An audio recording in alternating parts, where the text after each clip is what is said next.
You have the confidence to start recording progress. So the Zoom thing, when you record now, they announce that you are going to record the sessions. Rosie. Okay, I usually give people around 11:05 until 11:05. Hi, San.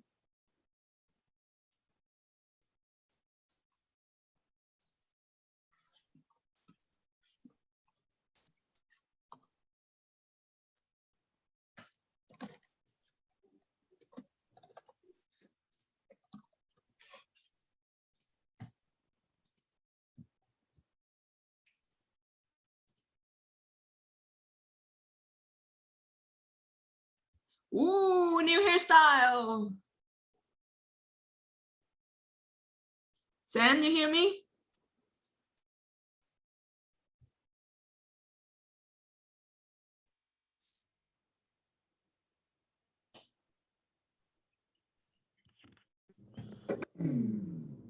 Hi, San. I think I got trouble with No, I can hear you now. the speaker. Oh. Just okay, one sec.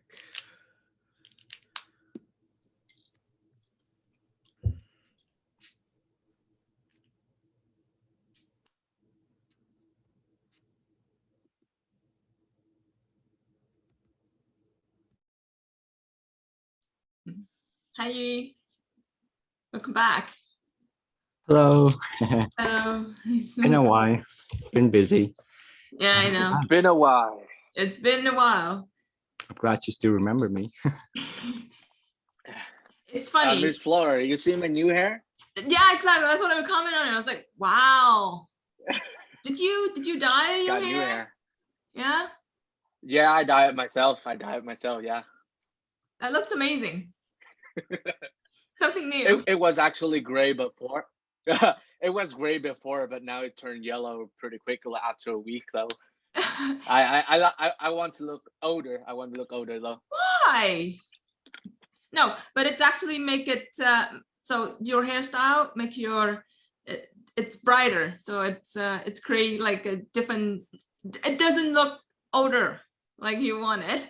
It Definitely looks. It looks pretty good. I like it. The color matches your Thank you. skin Thank tone. you. So, Yeah, exactly. Enjoy. Yeah, you're right.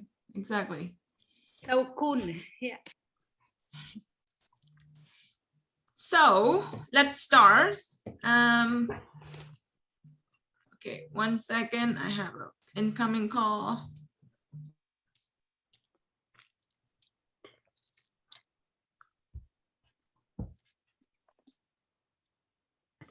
Good morning, chị Whitney.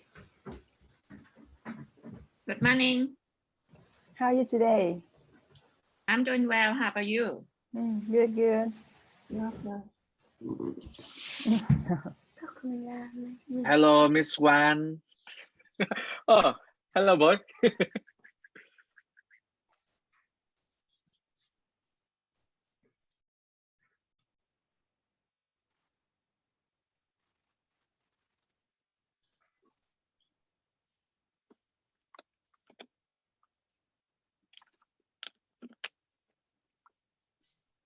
All right. Sorry about that. Oh, what is that? Do you with me? There. You got your mic. You got your mic off, chị Whitney ơi. Is that berries? Berry, right? Blueberry speaking. That's nice. Wow. I went to pick blueberries this morning. Just got home. Oh, it seems that you are fully prepared for this morning, huh?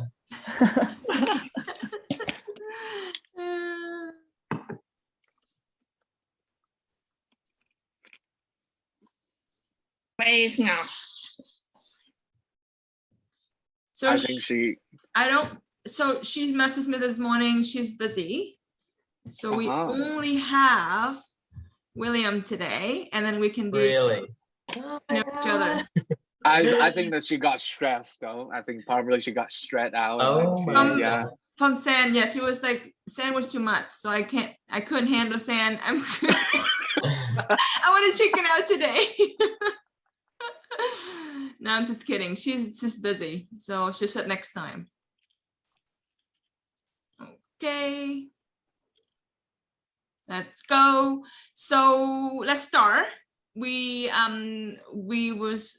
supposed to have 2 speakers, but not too busy, as I said. So William will present today, and we have almost everybody on the call familiarized with what we are going through. And I'm just going to go through quickly. You guys can read it on your free time. We have our mission. This club is to help everyone or assist everyone to be able to feel comfortable speaking English in a different environment. Of course, we all Vietnamese, but we speak English to each other. But then it's a safe place that we can practice and feel okay with our accents, our ability to communicate in a second language. So I hope the group that we maintain the group meeting every 2 weeks. We have 1 week presentation, the other week is social networking, and thankfully we have William Lam today to present about his story, and who will share with us his story. I hope everyone on the call, one day you'll be able to go and present your story as well. That would be lovely.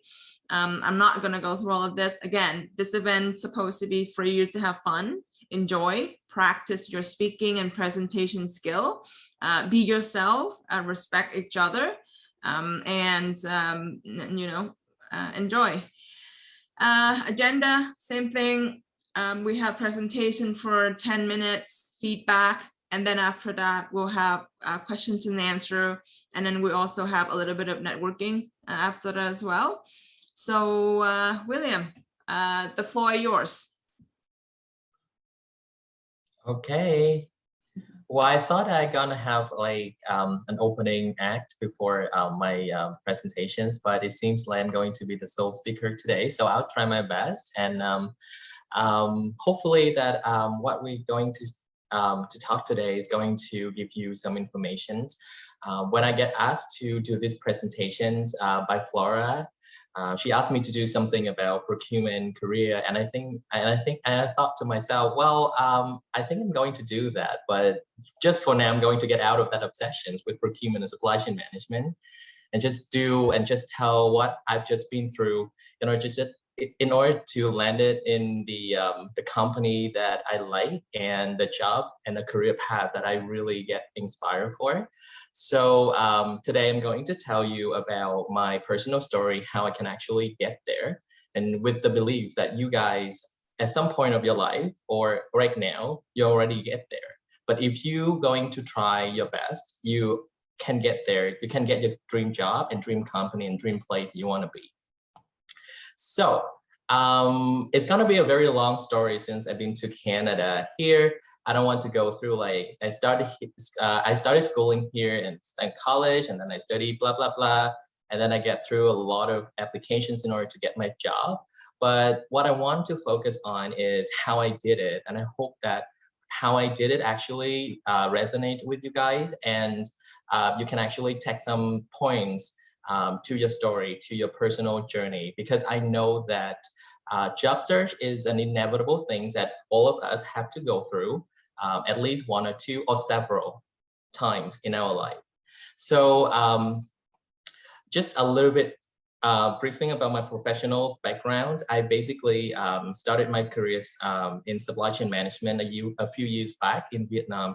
And after a year working in a shipping company, I started to think that I should get an education, something more formal and give me a foundations in this field. So I started my journey in Canada as into college as a student, and I got my degree just last December. And I've been through a couple of co-ops before I got my roles at one of the kind of big company here as a procurement analyst. And procurement is the future, is a career path that I want to pursue in the future. But in order to get there, I've been through quite a few ups and downs, mostly downs time. in my job search. And when I went through it and I look back and I feel like it doesn't have to be that hard if you have some tips and if you have some methodologies to help to guide you through the process. And of course, you have some people there for you to support you and to get the guidance, or it's just basically emotional support. So here's a few things that I actually learned and applied to myself that I think really worked. Hopefully it's gonna help you guys in the future somehow. Well, when I think about job search in my mind, I usually compare the job search process as swimming in the ocean, especially for immigrants like us and new grads or newcomers to Canada. We have very little perceptions and ideas about the future career path that we want to pursue. Or even when we have one in mind, we still struggle to fit ourselves into this job market in Canada. And literally, I feel at some point of my job search, I feel like I'm swimming in the sea without any guidance. So let's just imagine you are on the boat in the ocean and you are boat people. Well, if you get my joke. So basically, you don't know where you can actually navigate through in order to get where you want, which is your dream company, your dream job, your position that you want, get into the career or in the industry that you want. And the very first thing that I did to myself is to have some kind of directions. So like if you swim in the oceans and you feel like, of course, we don't know where we're going to go. Even if we have some kind of background back in Vietnam, or even we have some part-time experience, I literally have no ideas when I'm going to get into procurement. So you guys know about Ikigai, which is conceptions from Japan that you should choose your career path based on a few criteria. For me, I think there are 4 criteria that I found highly applicable to my case. The first ones, I always look into myself and try to find what I'm fascinated about, what I can do. And I try to refer back to my previous experience in my previous job, in my previous university experience, or any part-time job, any kind of work, or even back to high school, what I usually like to do. For example, if I like to do math, I would, do something, I would go into something like being mathematics, or going to be a web developer or something like that. But I don't know, unfortunately, it doesn't turn out like that. But I like to do math. I also like to communicate with people. I also love talking and get to know people. And also, I always think of the way to go through things most efficiently. So I think that business can be the field for me, because that's all the characteristics that a businessman or a business professional need in order to succeed. So I kind of choose this field, business administrations, and also I take into consideration some of my friends' advices.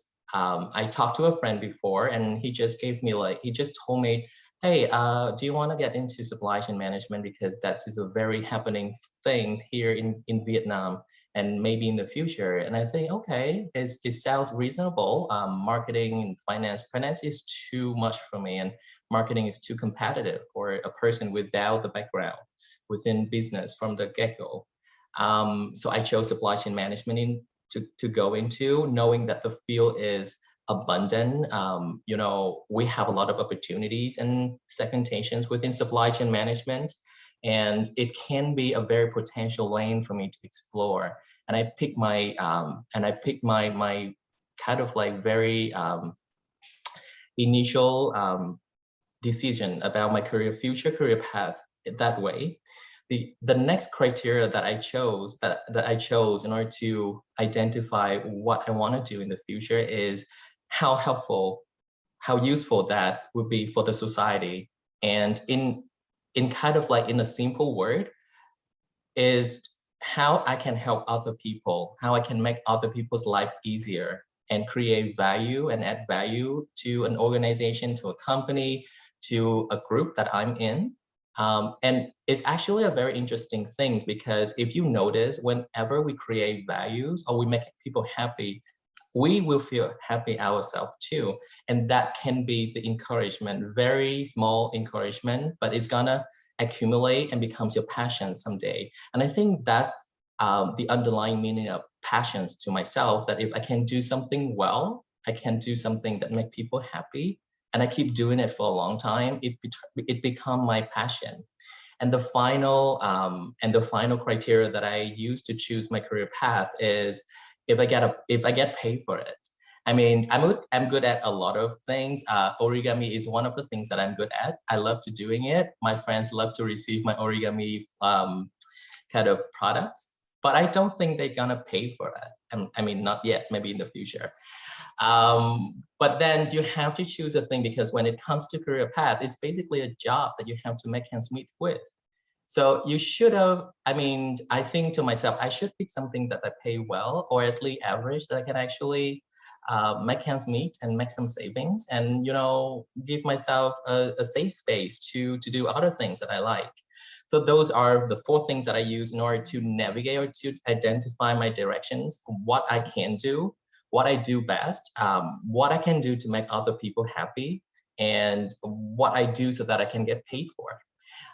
Having some kind of directions like that actually help you to eliminate all of the other unnecessary options. I don't go into accounting, I don't go to finance, I don't go to marketing, I don't want to go to HR. I just want to go to supply chain. So what there in supply chain management available for me, I can have logistics, I can have procurement, I can have warehouse management, I can have production planning. And right there, I'm going to use the 4 criteria again in order to identify which directions I want to go to. And it seems to me that procurement is a very related and promising career path that I can go to, because it can actually utilize all of my skills and my interest. And I see that I do the job pretty well. So having something in mind like that can actually help you to navigate through tons of noises outside.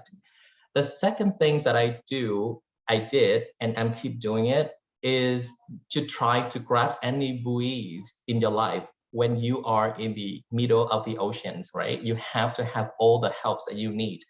Having the help means you know all the resources, so you can actually find a job, LinkedIn, Indeed, Workpolis, a lot of other websites that you can actually utilize. I have the tips from one of my business teachers. He told me that whenever you want to find a job, you should set up at least 5 notification from 5 websites.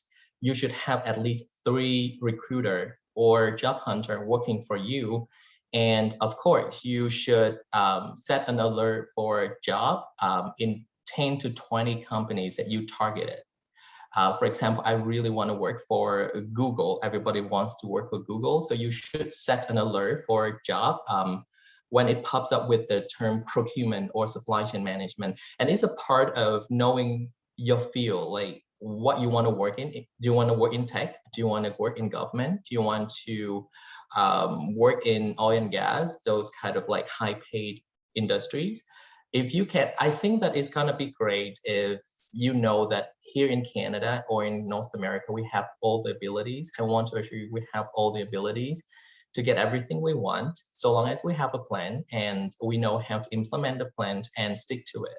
So be confident at that point that if you want to get in tech, you want to get in big tech, there's a way for you to get there. And you just have to get to know how you can get there and get to know the right people, the right directions you should go. So I grabbed, the help from the career service from Centennial College. I reached out to Flora, who was a total stranger to me at that time. Get to know her, and make friend of her, and ask a lot of advices and emotional and professional support from her. And that's one example of how you can actually get help from other people or other outside world, or even within your circle. I do have a friend, I call her a job friend, because we've been through the job search process together, and we always shares this frustrations or hopes or anything during our job search together. And I think it's really, really helpful for me at the point that I have something to speak out with. It's important. I'm going to drown myself in those thoughts if I keep it in my head all the time. So graphings on the buoys, you can actually help you to stay afloated, I would say, and help you to go to the directions that you plan at the beginning. That's very important. And the third thing that I think very, very important for me, that I had to keep swimming a bit every single day. So it's important that you see that job search might be your full-time job or your part-time job, but you have to do it every single day. If you cannot stay there and sit there for 3 hours in a row, you can actually break it down into 1.5 hours, and you take a break, you do something, and you get back to that for 1.5 hours. And you have to do it every single day. You have to keep your eyes on the postings. Is actually give you a sense of the job market, like how the job market is actually functioning and operating. Is there a lot of job over there? Is there a lot of opportunity out there for you? All of those gonna help you to grasp a sense of your job market. So I did 2 things in particular in order to keep swimming every day. First of all, I always categorize the jobs that I want to apply for. I usually categorize them for tier 1, which are jobs that match my career path, have a great locations within the industries that I want to be in, a great company, my target company, and those are ideal jobs that I'm going to put a lot of effort into. So believe me, it's going to help you a lot in terms of managing your time and managing your expectation and managing your effort that you put into applying for those jobs. For those jobs in tier 1, I'm going to spend at least 1 hour for one applications in order to customize my resume and cover letter, read through the job description really, really carefully in details to really understand the profile of the person that they are looking for. And just so you know that I actually get to kind of like a lot of job interviews out of my tier 1 applications, because I feel that I did put a lot of effort into it, and I really understand what they're looking for. For tier 2, it can be a bit less ideal. For example, it can be the job that within supply chain management, but is not in procurement, or is not in the locations that I want, or is not at the pay range that I really desire for. So it kind of like 1 or 2 criteria less than your ideal job. And in tier 3, you get it. It just, I want to apply for it because I have a safety net. I don't really want to work in those jobs, but you have to apply for it. Last month, actually, I got another job, full-time job that came from my tier 3, which I didn't expect at all, but eventually I got that. So you would never know what's going to happen to you. You never know what's going to come in your way. So be prepared and, be smart in applying. And the next thing that I did that I feel small, but very helpful and really good for me at the end of the day, which is keeping a tracker of all the jobs and all the job descriptions that I apply for. So, for some companies, they're going to take forever for you to go through the job recruitment process.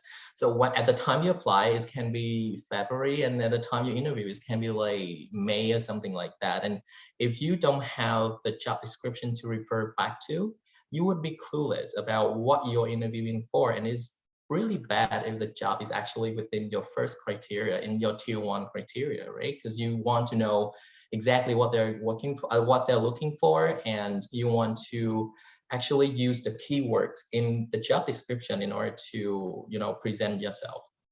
So always keep a tracker of all the jobs that you apply for, and especially copy and paste the job description, store them somewhere.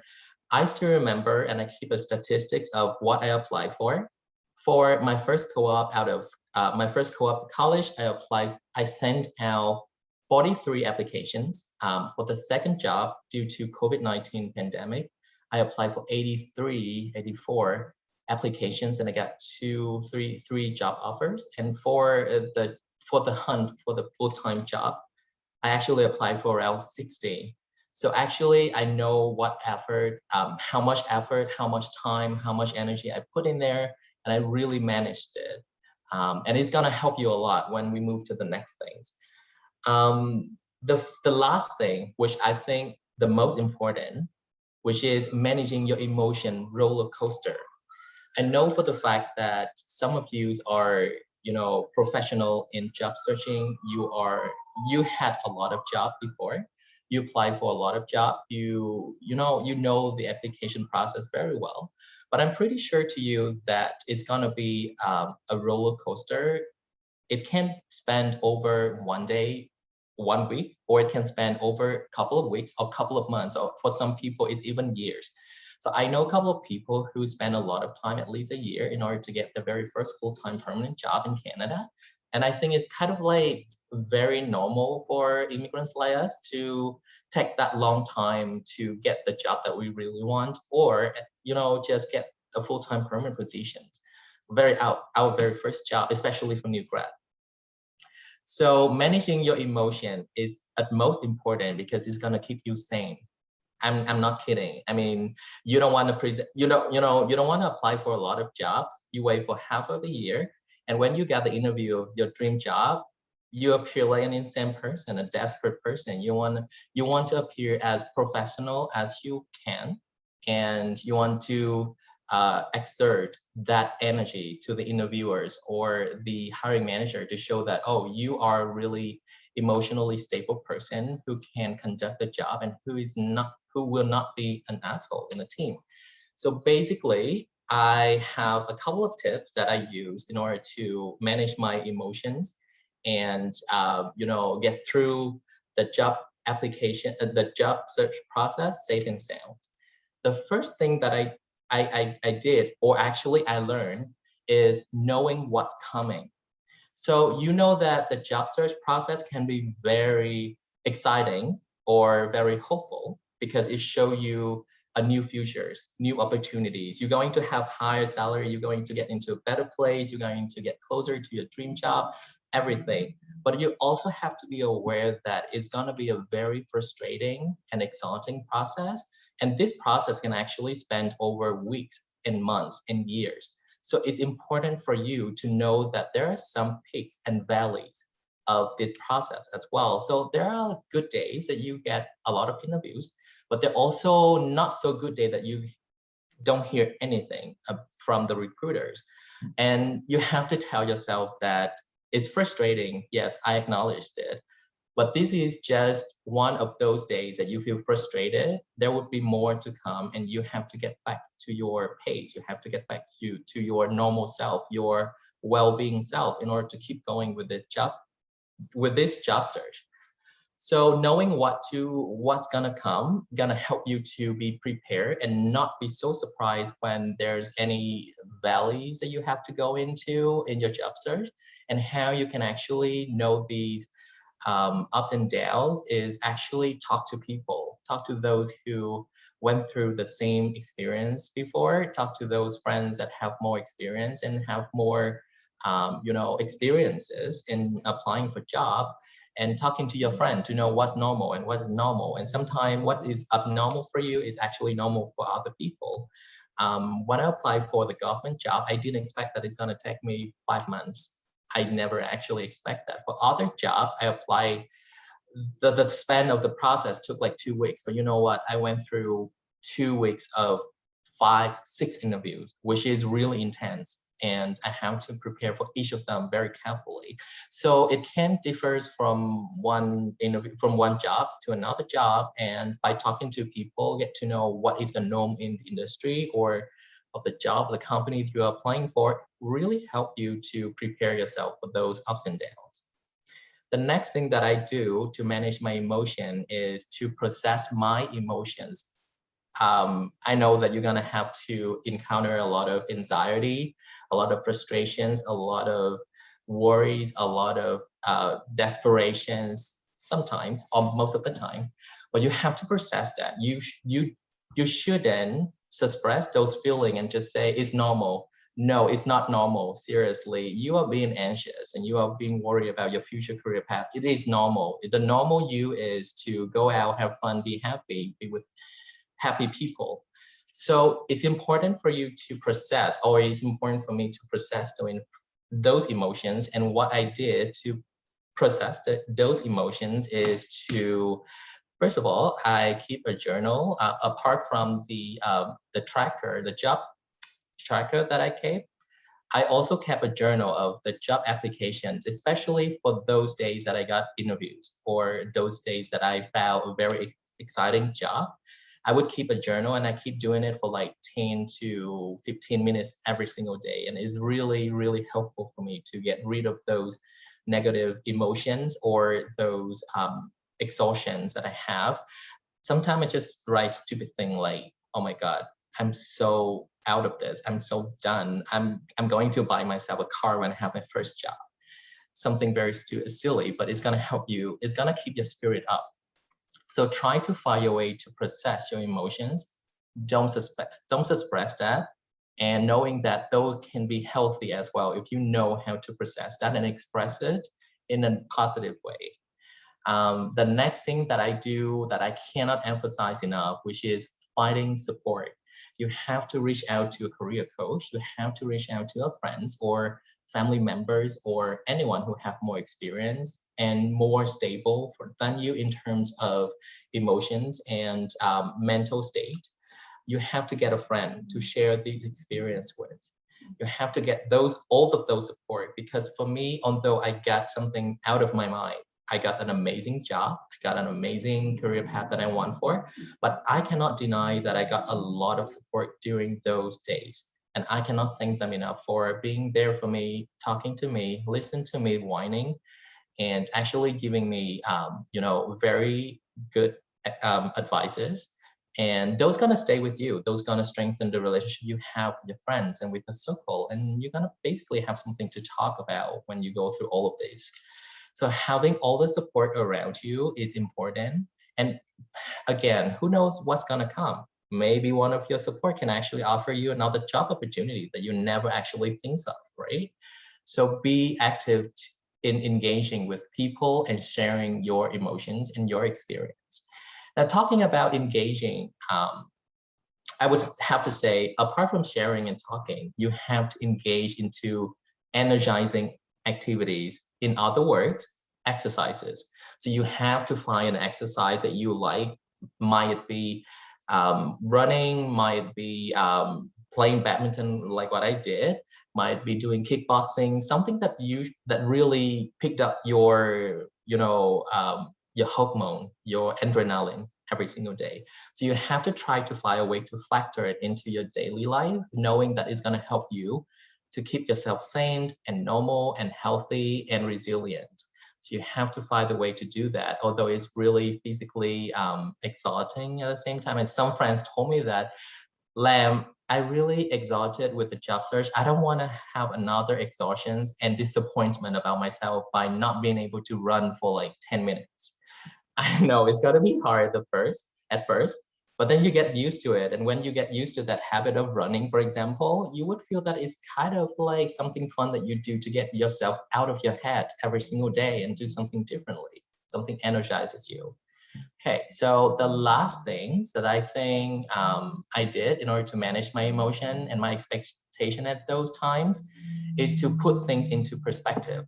So there were a lot of times that the recruiter didn't get back to me at the time they promised, or if they promised me in 1 week, they're going to probably take like 2 weeks or so. Knowing that our job search can be very important to us, but might not be their top priorities in the day or in the company. So it can change, and the timeline can actually, differ from one place to another. And some things you have to understand that. You have to know that the recruiter has a lot of things to do. The hiring manager would have their daily tasks. It's very hard to take them out of their daily routines in order to interview you or to get back to your queries on time. So be patient a little bit, knowing that there are a lot of things going around. It's just not you applying for a job, but other candidates also applying for a job as well.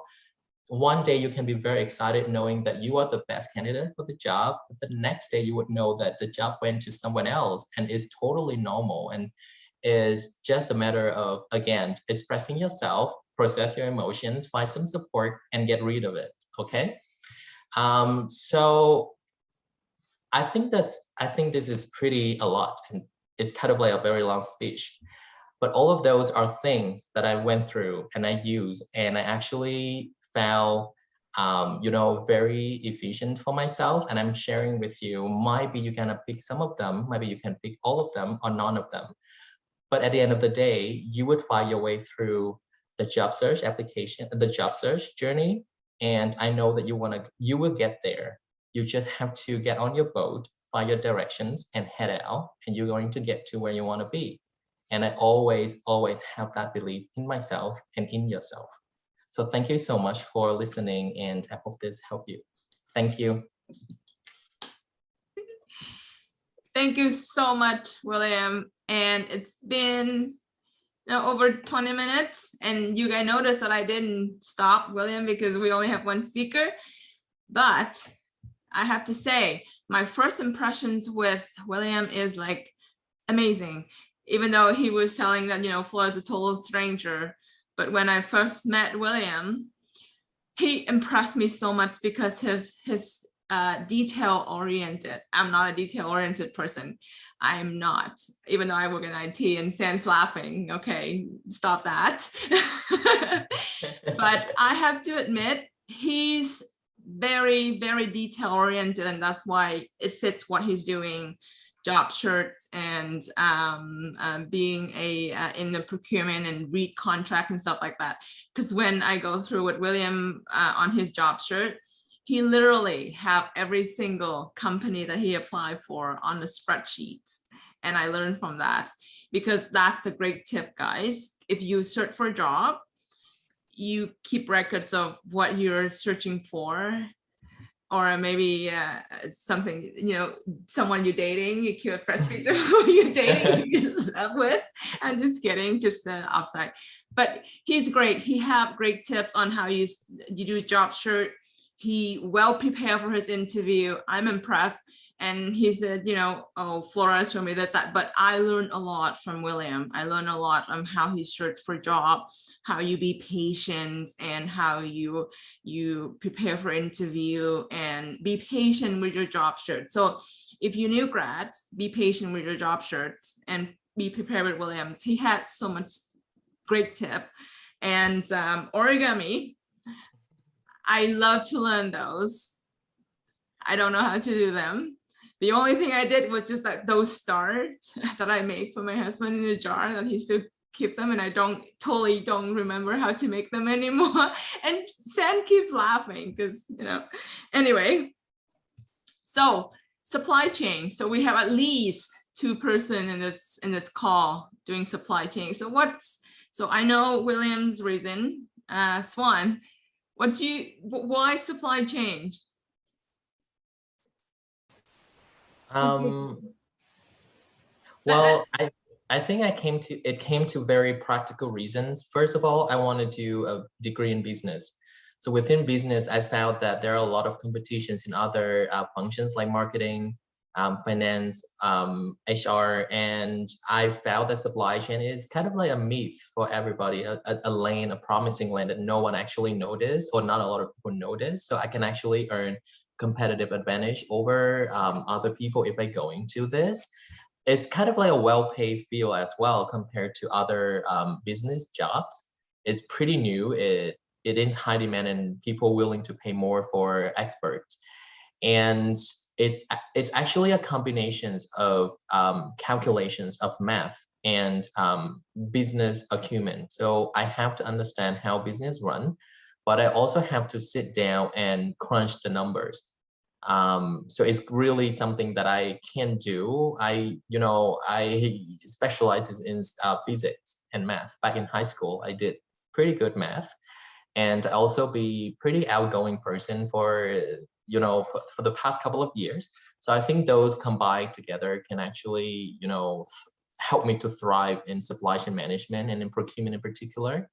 And just that's some kind of like very initial or preliminary ideas that I have in order to choose this career path. But believe me, up to now, I don't know everything and I still explore, and I still have to reach out to a higher level and try to learn what kind of skills are going to, going to be needed in the future for me to develop.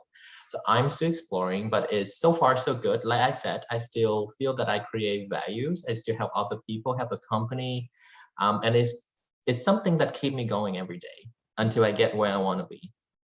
Which I means being a millionaire. I don't know if supply chain actually can get you to be a billionaire, but I think that is gonna give you a lot of experience, good experience.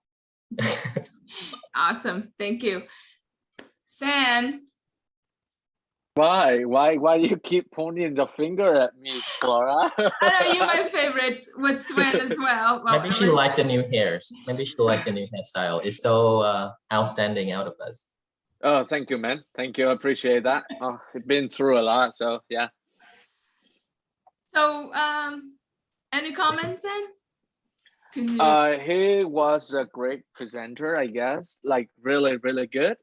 The amount of like vocabulary, the academic terms, and whatever he put into the presentation was so much that I wish that I could use just a tiny bit of that in my presentation, because so much. Me too. I was just basically can communicate with my own language, like really normal, basic way. But for me to put the amount of like academic terms in use like that, it was a big help. And I no wonder that he got a job in TTC, I guess. Yeah, he got it. You work in TTC, right? Like, yeah, you're speaking is your work. You're good, man. You're good. Yeah, I work in logistics and supply chain as well, but like I started logistics and supply chain with no clue what I'm gonna do. It was just like the atmosphere of Vietnam was so tight for me, so I needed an escape from my life. So that's why I just picked a random city, a random major, and I just flew over here and then just popping into the industry. Right now, I work as a logistic coordinator in a surgical medical company, but basically the job, the duties that I do every day is not really much. After 3 months of probation, you basically learn everything for the shipping and receiving, mailing, calling, and contact the like sales rep or whatever it is. So it just kind of stop over there, but I don't know what going to help me to advance my career. But your presentation was good. Yeah, I appreciate that. Really useful. First time that had the one who actually work in the industry speak about our career. Yeah, thank you. Well, thank you, San. It's a really interesting thing to meet and know that you also work in logistics.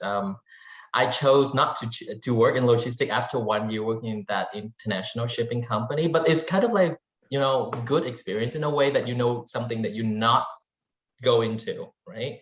So that's one of the reason why I picked procurement.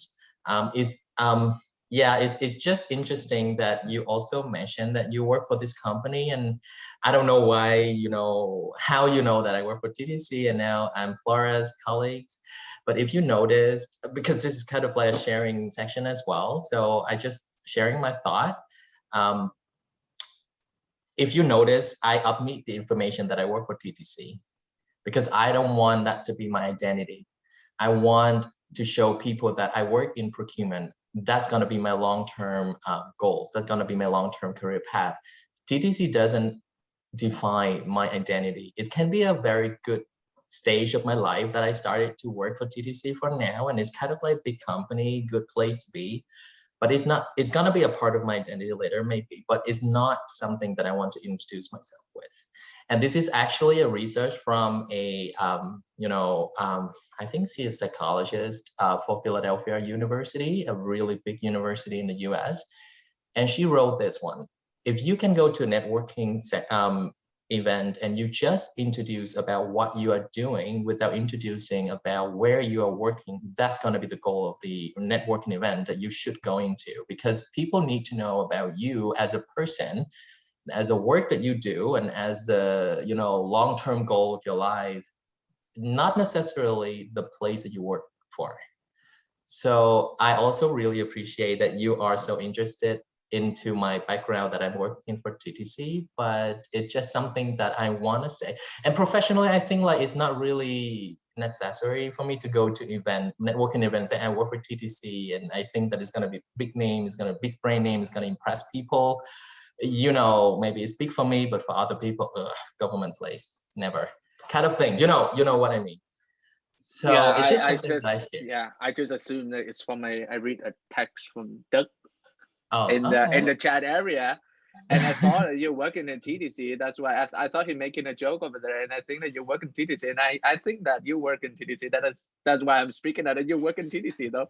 Yeah, I am. Yeah, I just Yeah. started for a week. Yes, I do, and I'm so proud of that. I'm so proud of Guys, it. for all of you on the call, TTC is the public transportation company in Toronto, and Toronto is a big city, and we're great for being a big city, but TTC is the one most complaint service that being in It's the city. true. So that's why William doesn't want his identity so associated with a company that providing so bad service to a big city. Maybe. So just all the call that people not from Toronto to be aware of, and Rosie's laughing.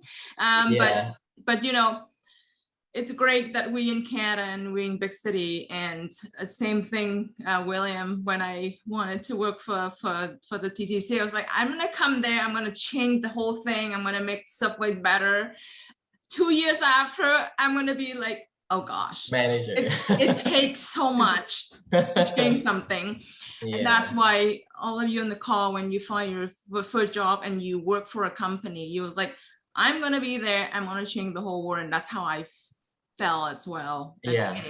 And you slowly start to lose that sort of passions and don't ever, because it's not you, it's them. It's not me, it's you. That's kind of the relationship. And I think working and even personal relationship have the same thing. When we're passionate about something that we do, we kind of bond ourselves and bond our identity with the company, with that person. And when we let go, or when we leave the company, or when we leave that person, it's like, oh, a part of me is losing. Yeah. But you don't lose your identity, or you losing person. Just like William quoting that psychologist quote, that you work for a company, but it doesn't identify, or it doesn't define who you are.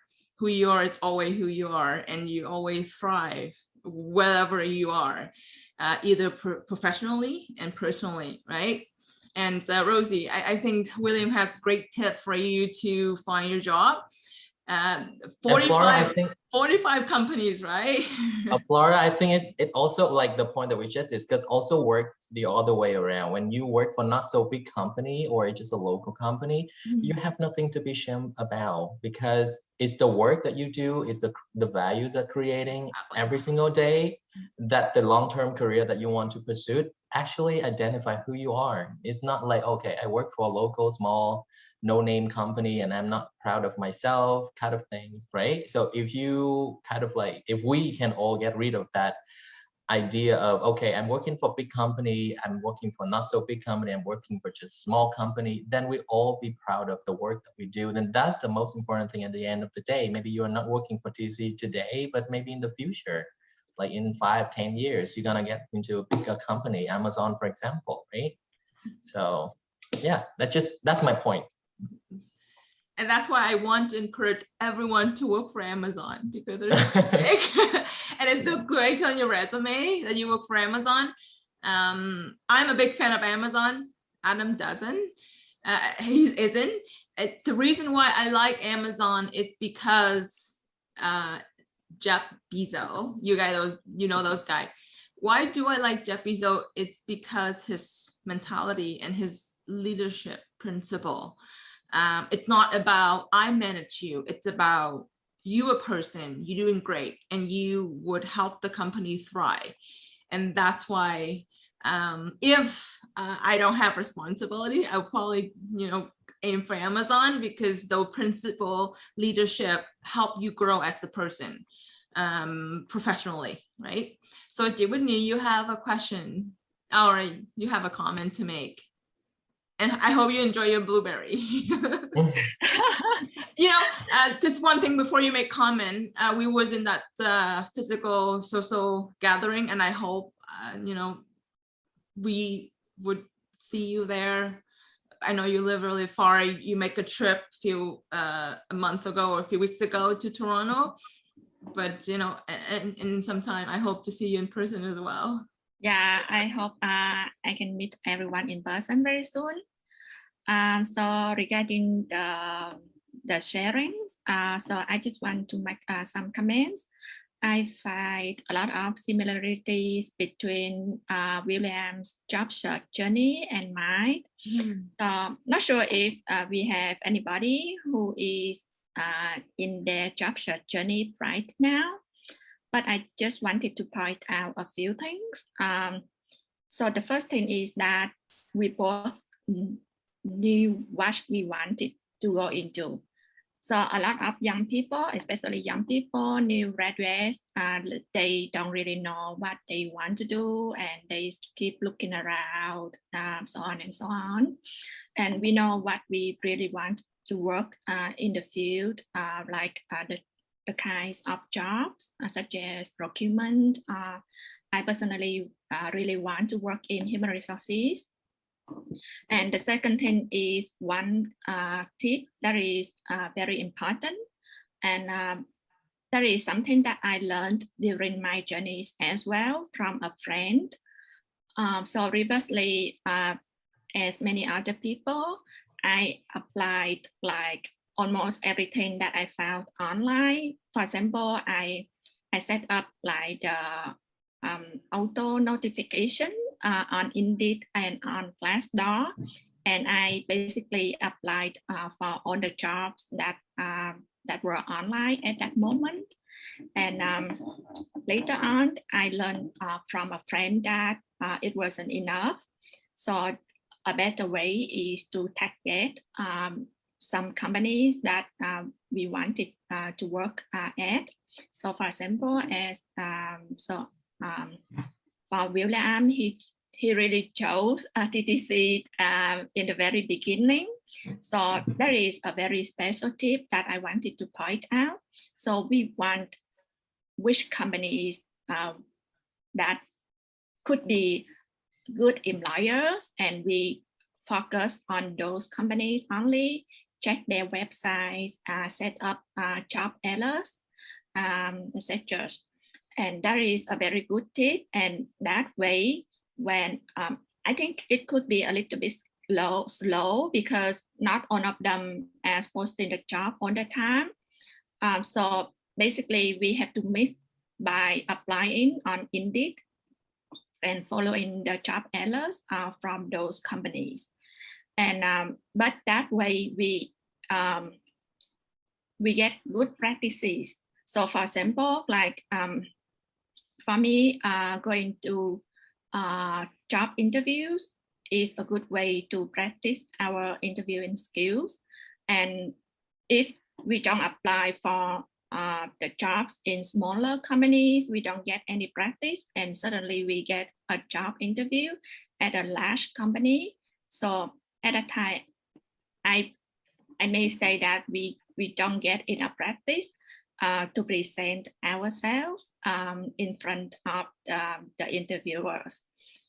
And the other way, so the other thing that is very important, as William pointed out, is to get some friends, like those who are in the same journey, and share with them like emotional control. And it's good to have somebody to share about our stories, like somebody that we can complain about everything. Yeah, so I wasn't lucky enough to have any Vietnamese friends when I was in my job search journey, but I went to some events and I met several people. So they are immigrants from India, and they have a lot of experience in human resources previously before coming to Canada. So to be honest, so in the beginning, I was like, yeah, I really wanted to work in human resources, but at some point I realized that, or maybe we just need like a survival job also. But by making friends with Indian people, those Indian immigrants, so they remind me every day that, oh, we need to work hard to get into our field. So that is a very good thing. Yeah, hopefully you guys can get some friends in the same journey, and they remind you every day about your purposes.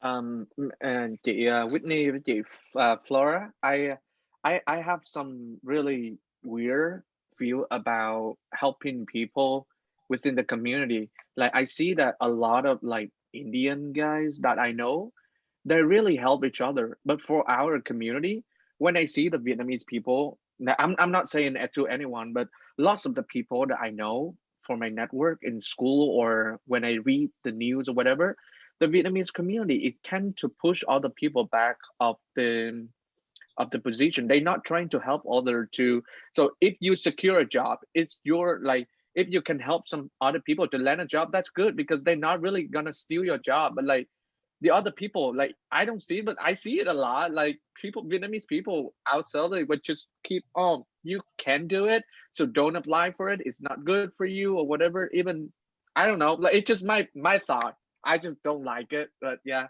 but I see it a lot. I see it know. a lot.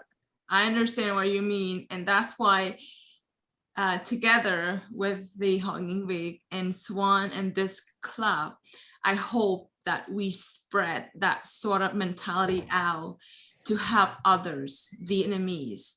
And I think I shared with William yesterday as well that I don't see enough support from our community to our own Vietnamese, because the older generation, they have different mentality, and now we with the young generation, we can change that. We can change and support each other. And just like William said, you know, for a total stranger, now, you know, he's my colleague, and I'm so happy that he found a job in TTC, and now I can have a Vietnamese work buddy to to work politics together. And I feel very sorry for your journey as well, G. Whitney. I was the same, that I have to talk to Chinese, other race culture to resonate with my job search and understand how things goes.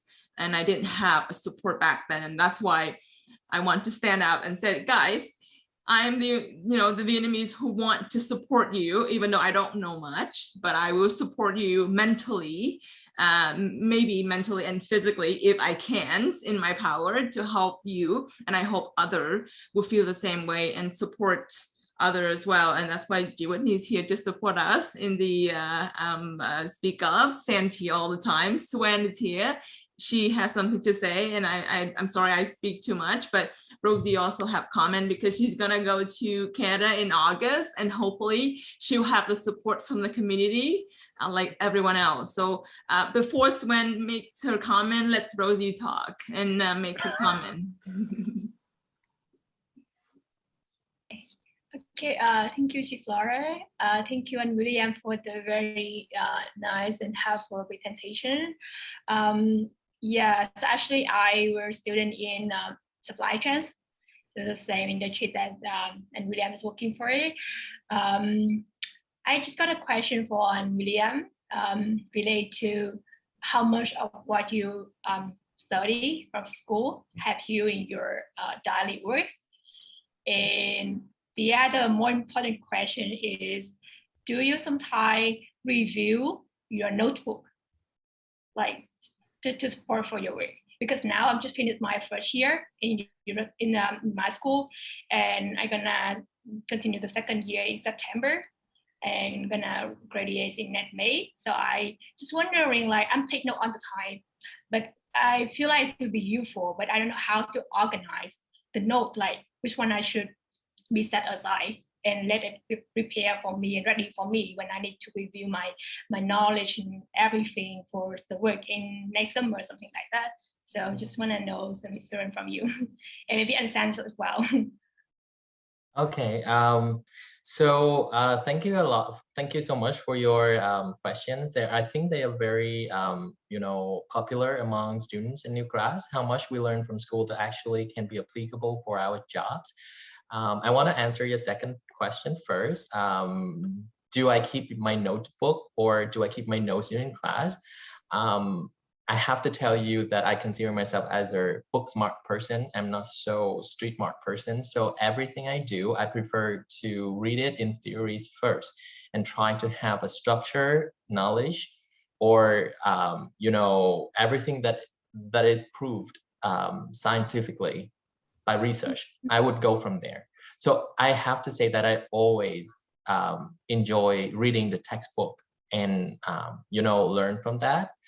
Although I have to admit that I don't remain all of those knowledge in my mind, but I always try to keep a framework of what I learned at school. For example, when I go into procurement, like at school, we learn a lot of things about supply chain management. And just like I said, there would be a huge area of supply chain management over there. There are a lot of segmentations and we learn all of those. We kind of like touch base with every single part of supply chain, but in my job right now is procurement. And when I took this job or the previous jobs, I refer back to the procurement course that I study. I take the textbook out and I read through it. And I look at the job descriptions and I try to figure out what kind of knowledge that I would need. And then I'm going back to the textbook and read that. So I always keep in my keep in the back of my mind that where I can find the knowledge. It can be in the textbook, it can be in the material that I read, it can be from the outside resource. But I have to tell you that I found that in Canada, the education is pretty practical and is up to the demand. So the things that you learn at school is pretty much the things that you're going to do at work, although it's not going to be totally the same. For example, if you are doing purchasing and procurement, you would know the process called procurement to pay, right? From the time we procure something to the time we pass it to accounting and pay for the invoices.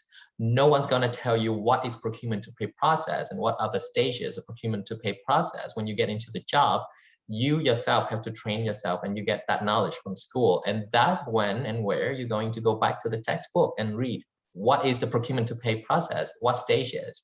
And in my job right now, the procurement to pay process is not exactly the same as in the textbook. So it's gonna have some more stages, it's gonna have some less stages, but basically I know the concepts.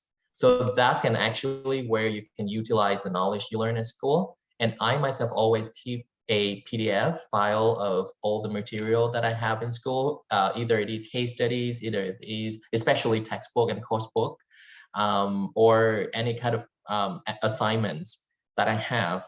I have to admit that in college environment, they teach the things that we're going to do at work. It's not some just theories.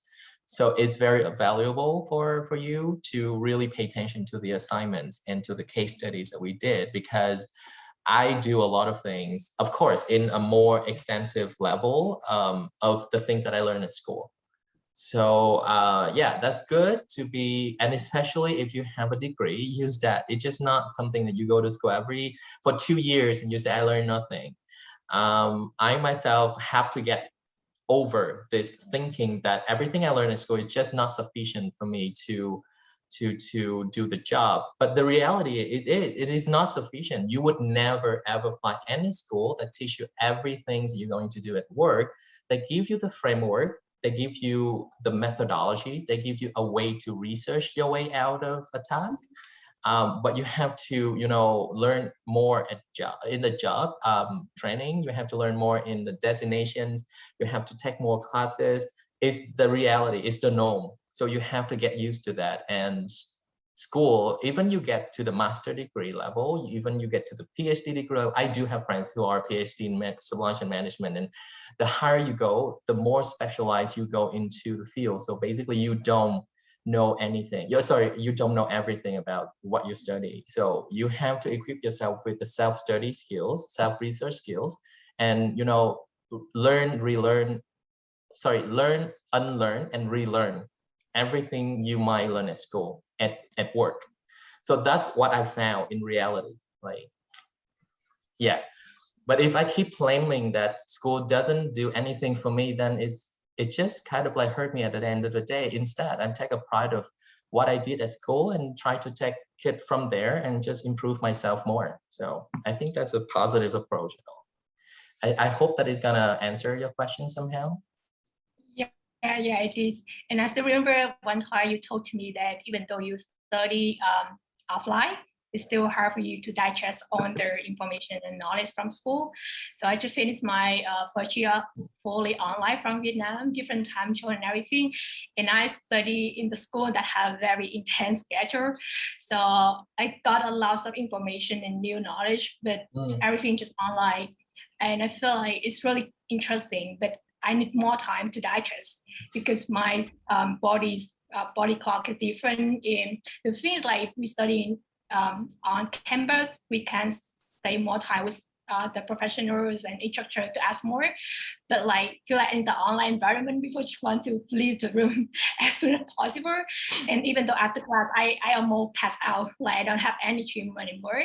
So it's a little bit like disadvantage of study online. But I think you sharing me some good insight before, so I feel like I take my time to review whatever I understand or still confused, and just relearn, unlearn, and relearn everything.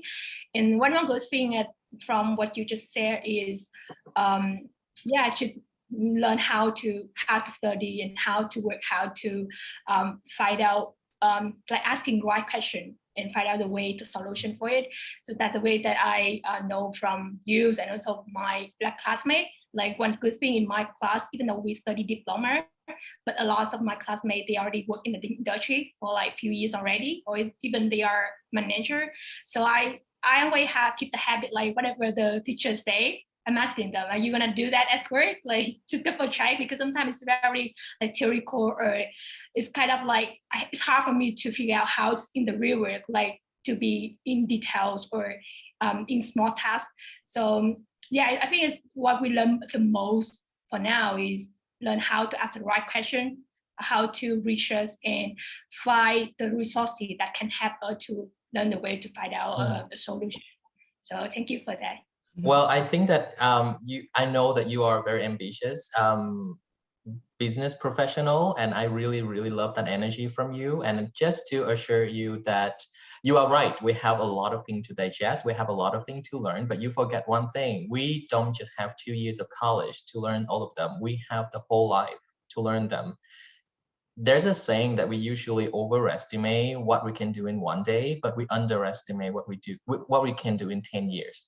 So basically, you are at school and you are learning this knowledge for the whole life. You're not going to do supply chain management diploma college another 2 years in your life. So basically, you are suppressing everything into 2 years, and that's normal. That's the way you learn.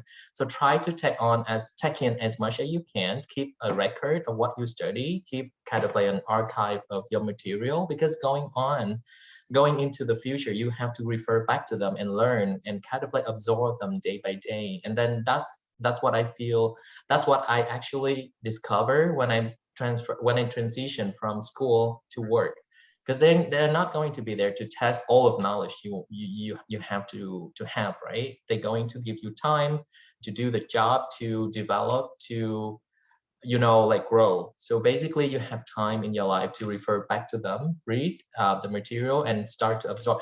Who's here can raise your hand and say that you are an expert and you know everything in your field? Please raise your hand. Okay, so I have to admire you. Okay, you are an expert. I'm going to go to you because I have Google. Cybersecurity. You know that I should invite you. Like last month, Humber River Hospital have this cybersecurity attack, and all the system just down. So I should invite you. It's not my fault or your fault. Anyway, guys. So I just want William's here, and Greg, thank you for being here, William. But I want you to know that all of the information today, one thing I want you to take away is that you see William energy, how he's so confident talking about himself. You had to be confident talking about yourself as well. Even though it's book smart, street smart, it's the same thing. you have to be confident in what you know and what you have to offer. And when you be in front of the employer, or when you try to pitch your business, that the confident people want to see. And that's what I want to do in you and myself as well. And that's why, hence, this is the event. So Swan, make your comment. Yeah. Thank you, Chief Flora. First of all, I would like to thank you, William and Whitney, for sharing your job search journey. To be honest, I have been through the same. Like no hiccup in life in job search. We are on the same here in Canada. So thank you so much for that. And as I said, like Tran, like this is here why we are here today. Like we build up a community to make it stronger. And thank you so much, like San, Adam, Tran, Chị Hoa, Thảo Phạm, Len, and Tian Nguyen for being here today, for taking your time to be here with us and sharing your story. We are looking forward for your visit, right? So come to us and we're trying to build up our strong community. That's all for me. Thank you, Flora. Over to you. No problem. And Whitney, you have an additional comment. Yeah, I just wanted to ask Rosie that which college you are going to, and yeah, like just said, yeah, I listened to your presentation, but just wanted to learn a little bit about yourself. Yeah, I'm studying in British Columbia Institute of Technology, BCID in Burnaby, so Vancouver. Yeah, 2 campus. And my program is Business Operation Management diploma, 2 years, but it's mainly focused on operation and supply chains. So how do you feel about teamwork at school, especially in the virtual situation now? Yeah, it's a lot of approaches I need to do in team. In what to say, I think I'm lucky enough because I did working before go back to school. So I have 3 and a half working full time in Vietnam. I feel like since we're working for a while, we start knowing how to work with people, how to make ourselves productive in a team, and how to work hard to work smart. So I think I can apply the kind of concept to the school flow. It's just difficult in the time zone, but it's everything to take time. At the beginning, I just step back and see how many people we have in the table, know my friend, where they from, the culture, the kind of age or background stuff. So just get to know each other a little bit day by day, and let them know like the time zone that I have different with them. But I always were the one like follow any time zone, any time schedule that work for them, because I feel like I'm just the only one in my class that have the different time zone. Like everybody just in Canada already. So I just follow. But by time when I know how to work well with people in team, even different member in different teams, they start feel like I'm helpful in a team, that I'm very flexible when it comes to time, when it comes to tasks, and I help people understand, even though it's new industry to me, but I feel like I need to take my time to learn more not from the school, from friends, from everything. So whatever that's true to me, I'm accepted, and find a way to see how I can narrow my time, like negotiate for better time for meeting and suggest my solution. Like at the beginning, I'm rarely talk. Like I want to know more about people before I talk. Then one after a few assignments, I know people, I know how to work, how to deal with the kind of course in school. Then I raise my voice more often. I just share more solution that I think. And the thing is, we have people with different like classmates, different backgrounds, different career before. So they find that I'm helpful as well. Like I'm very informative, and I'm always a reminder for them when it comes to time meeting and how many tasks that I still pending on. So I feel like everybody, luckily in my class, happy to work with me. So I have a good experience when it comes to teamwork so far. And even though if I have like any best experience, I think it's fine because bad people bring like it's also a good experience because I don't know what happening, like what's waiting for me in Canada, but whatever happened to me, I'm welcomed it. Yeah, I just want to make sure that I'm welcome everything and not be to panic because new thing happen. It could be bad, could be joyful, but it's the decision that I make. So I should welcome it first and learn from it, and then apply to teamwork to everything in my life. So thank you for the question, but I feel like I have a lot of teamwork in September. It scared me a lot because so much on school, but I love this. I love to know how people do, what do people think, what make them decide the resources they need or the way they solve the solution. I learn from the way they think than the answer. And that's helped me to understand people, why they think about it, why they decide that, and why they want me to do that, some kind of stuff. It's very interesting to me to learn from people, the way they think, and the background behind them, the culture behind them, and what made them more outstanding or what made them to be an A student, something like that. It's very interesting to me. So for everyone on the call, besides you, Whitney, Rosie is still in Vietnam, so it's 11 p.m. there, and yeah, I know she's trying to keep staying up and try to keep up with her work, but she's in Vietnam. She's doing incredible work, and as you can tell by the way she analyzes things, she's a thinker, just like William and majority of us on the call. We're a thinker, and thinkers thinks a lot. So stop thinking too much, just like I'm trying to myself. Stop analyzing things in our head and stop trying to figure out what that person in front of us thinking. Be ourselves, and you'll be fine. You know, that's what I'm telling myself as well. You'll be fine. You'll be great. And we have Tegan. She's new today and she just joined. And I know Tian's, you know, she's rejoined us as well from other calls. We'll let Tegan introduce herself.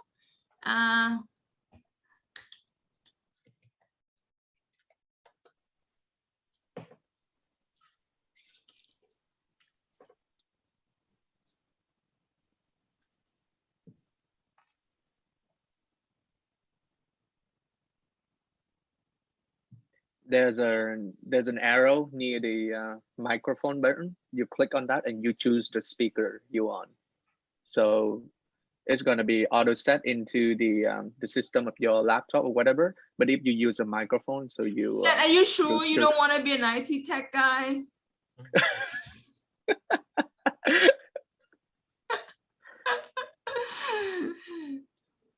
Because, you know, very helpful, and you're in supply chain. You sure you don't want to change to IT? Get more I do think about reschool, Flora. I do think about reschool. You know, I talked to someone yesterday about how she went to marketing and she doesn't know what to do with the marketing degree. And a lot of us, I know a lot of us, my mom told me to be a doctor, and either a doctor or a lawyer. And I said, Mom, I don't want to be a lawyer because I'm not a liar, and I can't be a doctor because I'm not. I don't like blood, so I cannot either or. But I can be some other person where I enjoy what I do and then be myself and help other people.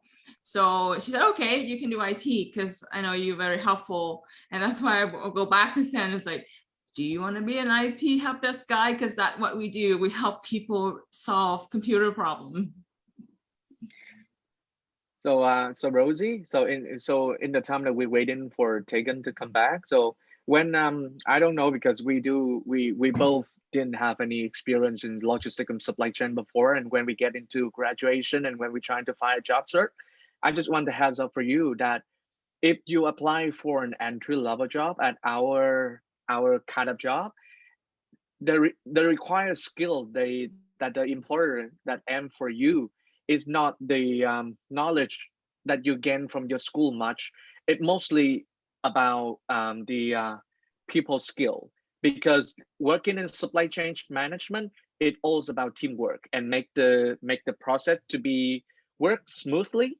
So you work on your people skill, and then you're going to be fine landing your first entry level job. And I know we have times, like William said, we have like a year, like a whole life to learn, right? So you have time to advance your career. So when you land your first job, it's going to be more easier for you in the future. So work on yourself, because I think most of the questions that the employer are going to ask you is how you work at your school, like how you do your teamwork, how about what blah blah blah, but mostly about the way that you solve the problem in the school. It's not about, oh, how you do that, how you do that, because they know that you didn't know how to do it, because you're not in their process, because each of the company has a different process. So yeah, no rush, take your time, you'll be fine.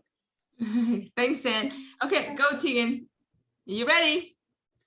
So sorry, everyone. My name is Tegan, and I'm really glad to be here. Oh, my Vietnamese name is Thơ, by the way. I'm located in Toronto, and I've just graduated from my degree program in early childhood leadership. So I work with children and families and the communities, children from 0 to like 12. So if you have children and you have some questions, concerns, just come to me. I'm really, really glad to be here because I've been struggling to find a Vietnamese community because that's what I am identify myself with. But like, since I came to Canada, it's so hard to find a Vietnamese community. How long have you been in Canada? Your English is so good. 4 years.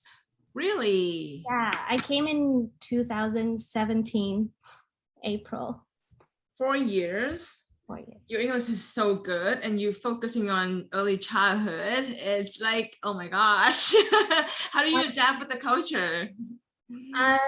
Honestly, I struggled a lot when I first came here because of the culture shock, and like my English wasn't so good back then.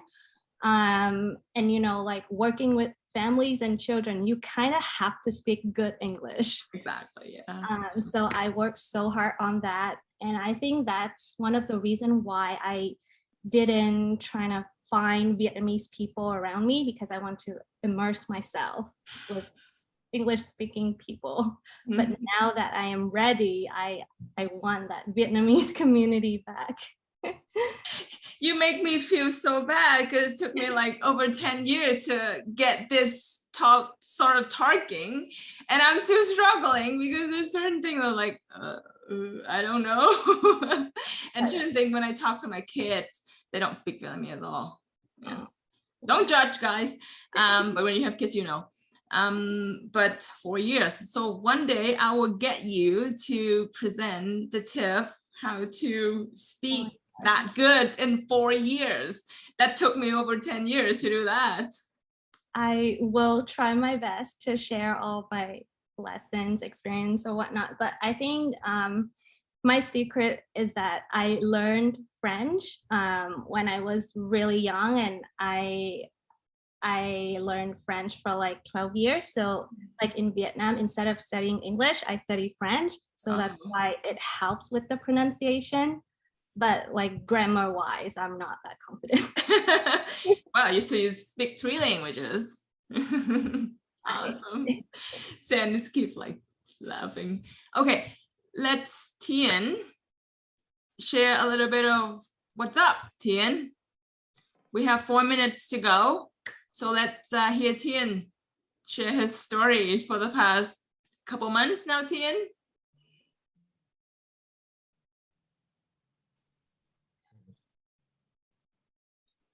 Oh, sorry, is that me or the other? No. Okay, we can hear you now. Oh yeah. So, sorry. I thought you was talking to the lady, so I kind of. Welcome back. Oh yeah, yeah. Thank you. So well, story is incredible. Like listen to everyone. Oh, thank you, Sam. So actually, like, no, I will listen to her, and it was like, wow, keep going. I'm listening. So we want you to talk. That's the whole point of this sort of event, right? Everybody have a chance to talk about yourself, feel comfortable to share whatever. And we just want to get your update for the past over a month that we see you. Yeah. So basically, I well listened to your story from everybody here. Is incredible. It's really emotion, and I learned a lot, like a lot of tips in there, so job searchings and networking, incredible. Oh, I really like the mentorship programs. I miss it. I wish I, Season 2. yeah, I wish they have like the second seasons or third season so I can apply for it. But well, I miss it. So basically, like because right now I kind of like stuck with the, oh yeah, I'm waiting for season 2. Yeah. So kind of right now I'm still stuck in the job because like it's like I have to do this job because like I apply for a program for PR, so I stuck here. But meanwhile, I recently I worked a lot on myself, like it's a self development. So I just learned by myself, and I just find out this one recently because like I really like to compete because I like sport. But then I realized one thing, like if I keep compete with anyone's like everybody outside, I just get more and more negative. And then I find out that, oh, I should compete with myself. Like, why don't I set a goal tomorrow? Like I have to do this, like so I be a better version of myself than yesterday.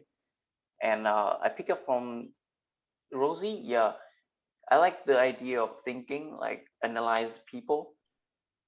Sometimes I over analyze, but recently I learned another thing is called meditation. And it's, oh man, honestly, that was the best thing ever on this earth. Like after that one, holy crap, like I can literally see through anything. Like it's so clear. Trust me, some guys, if you really stressed, don't looking for drugs. Don't, all right?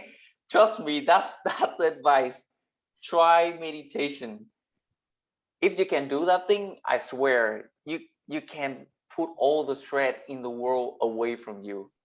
And yeah, it's really peaceful. Like after meditation, it's just literally like you can do that every day. So try to do that like 15-20 minutes every day. Then you feel really calm and peaceful, like you can do anything and you can believe in yourself. That's it. Did you find who you are while you meditate? Yes, I did. Yesterday, like 2 days ago, I try for, normally I do is around 15 to 30 minutes maximum. But 2 days ago, I tried like 45 minutes. And then I was like, wow, it's incredible. It's awesome. Like it's impossible to share the clarity that I feel at the moment. So that's why I suggest you guys should try it, because it's incredible. It's impossible to share with you, but if you can try it, and it's really awesome. So that is one of many things I have learned recently. And otherwise, I read some book and hang out with friends. I'm so jealous with you because you can find yourself when you meditate, because when I close my eye, all I can think of is all the thoughts that going through my mind. Yes, Oh, yes. I haven't bought eggs yet. I haven't washed my clothes. Oh my gosh, I need to buy new shoes for the kids, and oh my god, oh wait a minute, there's some stuff at work that I haven't finished yet. Like I could not put my head to rest, because we all thinkers, and you're not with how the thinker works. We think too much, and yes, just a moment for yourself. It's good. Yes, I also think a lot, like because like I buy myself a lot, so I think a lot of stuff. But there are some tips you can try. So first of all, I can give you like a tip that is, you set a timer around 15 minutes is okay, and you don't have to think about time. And then the second thing is you can use some videos on YouTube. It's good enough. So as soon as you turn it on, you turn on do not disturb on your phone, and you just sit there by yourself, and you enjoy that 15 minutes of yourself. Because trust me, in the first week I tried 7 times, like it's nothing. I don't feel anything. That's like nothing. But trust me, after that, like the 8th, the 10th time I try it, I feel different. Like the feeling is inside. It's just feel different whenever I face a situation or something came up. I just think different, and that's it. That's where I noticed that, oh, this is where I thought before, this is where I think now. So that is the point I realized that, oh, this is really work. So that's why I should you should try it like a few times.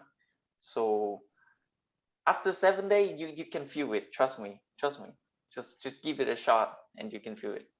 See a lot of people nodding. All you guys try meditating? Yeah, well, I Is it- do. I think a lot of other famous people like Oprah also have a time in a day when she's trying to, you just sit there for 10 to 15 minutes and get centered. Like basically just focus on yourself, but you have to get to do it a couple of times before you get used to it. It's called discipline. And just like any other things we do in life, we have to have discipline. I mean, when you work, you also focus on your work, right? And then you're trying to eliminate all of those thoughts outside. But basically, you can do that because you've been doing it for a long time. So now, like, try to give it a shot and just, try to discipline yourself into meditating. I'm doing it like 15 minutes at the start of my day to get centered. So basically, I think it's a really good thing that Tien brought it up. Is really, really helpful. Yeah. And for me, I'm also Catholic. So anytime that I go to church every Sunday is also a time for me to meditate. Yeah, so it can be anything that you do. Like I came to this idea that meditation is not really just sitting there being quiet and doing nothing. It's actually embedded into any activities you can do. For example, you're folding your clothes and you just focus on folding your clothes without thinking about anything. Then that meditation, right? It's like it's like when you do your work, or it's like me going to the church, or you can actually kind of like doing something for your kids and just focus on that only. And of course, your breathing. So that's the core idea of meditation, I guess. It's not like, okay, you have to sit there doing nothing. And yeah, exactly. Because like, here's my point. Like, because human brain is like a monkey. They're always searching for a branch, like jumping from this branch to the other. So whenever I do anything like a single task, like folding clothes or just drinking water, I keep thinking about other things. It's like it's just running around me. So that's why I'm be like, I have to spend this time to do it. Otherwise, I just keep thinking. I can't stop. So yeah, that's the core idea exactly.